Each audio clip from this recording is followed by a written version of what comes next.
పాడతారు. అలా ఒక రౌండ్ పాడి పైన కింద పాడిన తర్వాత మళ్ళీ ఒక బృందగానం ఉంటుంది.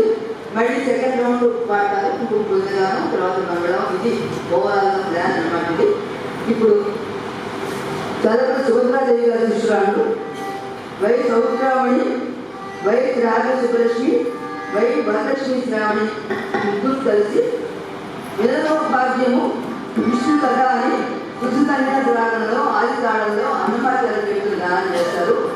ఈ కీర్తన సాహిత్యంలో విశేషం ఏంటంటే, అసలు ఈ కీర్తనలో విశేషం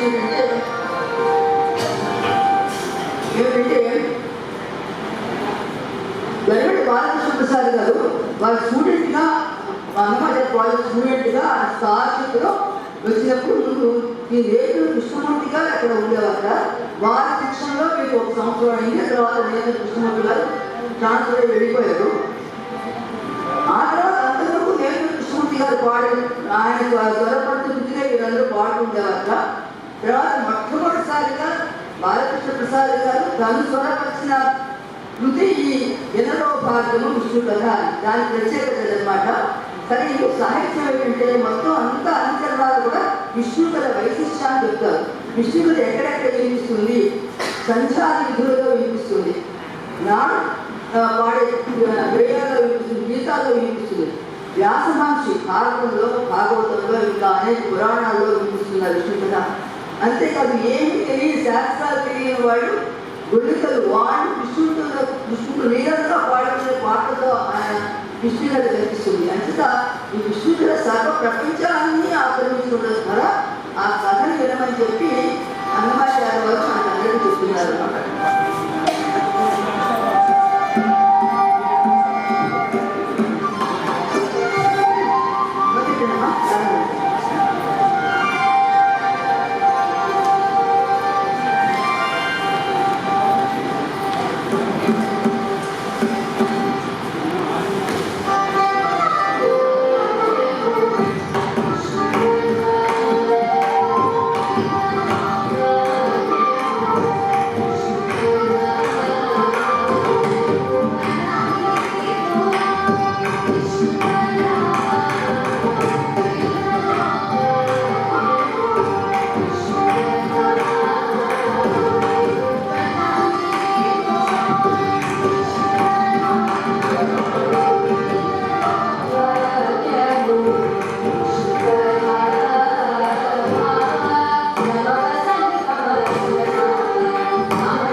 చెప్పారు.